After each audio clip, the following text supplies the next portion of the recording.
priatelia, tak dnes tu máme nové, prekrásne video, to vám sľubujem. Zostrihal som nejaké zostrihy bývalej vlády Matoviča, Hegera, Naďa a tak ďalej, ich najlepšie hlášky. Takže sledujte, tešte sa, otvorte si čipsy, Pepsi Colu a ideme na to. Toto video prakticky vzniklo len preto, aby sme si pripomenuli, aby títo ľudia, ktorí ich teraz chcú voliť, aby si to pozreli taktiež, takže zdieľajte to všade, kde môžete, aby sa to dostalo všetkým tým voličom, ktorí uvažujú, že budú znovu voliť nejakého Hegera, alebo Naďa, alebo Remišovu, alebo hoci koho.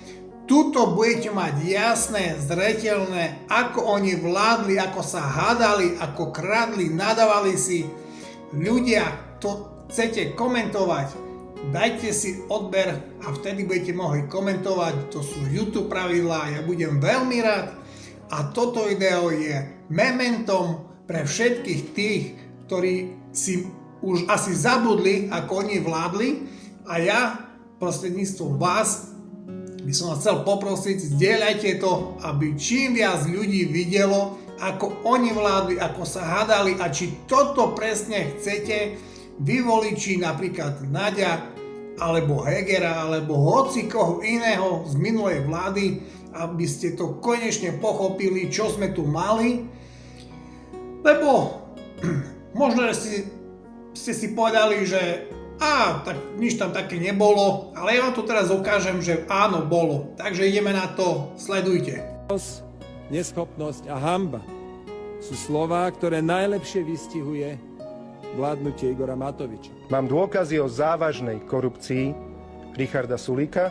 Toto, čo povedal Igor Matovič, je jedno obyčajné podlé svinstvo. To je naozaj od kosti zákerný človek. Ten hajzel, čo tu stál, to je novodobý Hitler. Môžete poprosím tohoto psíka uviazať? Zmrt. Poprosím naozaj dať aj náhubok. Buzerant posratý. Prosím ťa, uvedom sa. Mafiáni, zlodeji a vrahovia ste. Má teraz svoju manickú fázu a ešte musíme vydržať 2-3 mesiace, kým to prejde a potom bude zas dúfajme, že pokoj. Mali by ste držať hubu a krok. Nemôžeme robiť niečo normálne. Igor, nemôžeme normálne fungovať normálne. To je o dohode. Niečo tak až tak odporne farizejské, ako je pán podpredseda Šeliga, som ešte v živote politiky nestretol. To je o dohode. Pánovi Naďovi neverím ani nos medzi očami. Nám sa stačí dohodnúť. Mrzí ma, že máme za idiota ministra hospodárstva. Ja vám garantujem, že to zvládneme. Pani Cigániková je jedna manipulátorská, nepríčetná osoba. Že to v štvorkoalícii zvládneme. Hanbite sa, Richard Sulík. Ste to najhoršie zlo v slovenskej politike. Garantujem vám, že aj tie vzťahy budú v poriadku. Ty si totiž to jeden mizerný minister financií. Ty si za sprostosti doteraz minul 800 miliónov eur. Budú profesionálne Ja vetujem, hádžem sa o zem jak malý Ríško. a bude to fungovať. Si lobistka Penty Počúvaj ma. a v politike Za si toto, za 2,5 za roka toto. Doteraz som ťa si brala, lobistka Penty. jak blázna. A keď dojdeš na psychiatrické oddelenie a niekto na teba začne vykrikovať, kývneš rukou. Ticho, depša. My máme na to. Pani ministerka Veronika, ty si sklzla na absolútne dno. Máme na to a dokážeme to. Ja verejne vyzývam pána ministra Mikulca, aby konečne opustil post ministra vnútra. Dobre? Tak to sa jednoducho nevládne sa takto. Nič nie je stratené, ako sa vám to snaží niekto podsunúť a šíriť strach. My nezvládame vládnutie, preto lebo nie sme schopní sa štyria dohodnúť pre Boha živého. Ideme do ťažkej, najťažšej doby. Odmietnite akýkoľvek strach, dôverujte nám. Talentom Eduarda Hegera je popírať realitu a predstierať, že všetko je skvelé.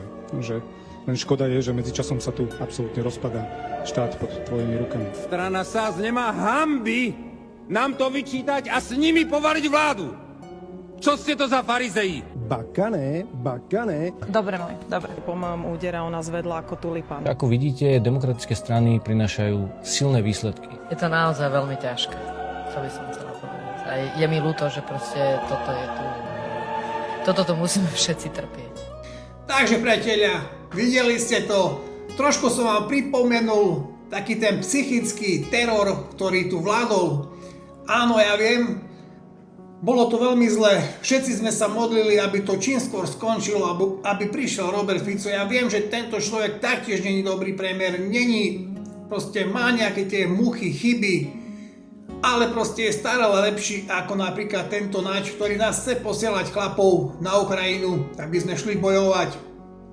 Lebo povedzme si na rovinu, príde vojna a raz možno tam príde taká vojna a kto pôjde bojovať? No do prvej linie budú tak chytať týchto Slovákov, Čechov, Poliakov, ako Ukrajinci teraz chytajú vlastných chlapov, lebo nikto nechce ísť bojovať.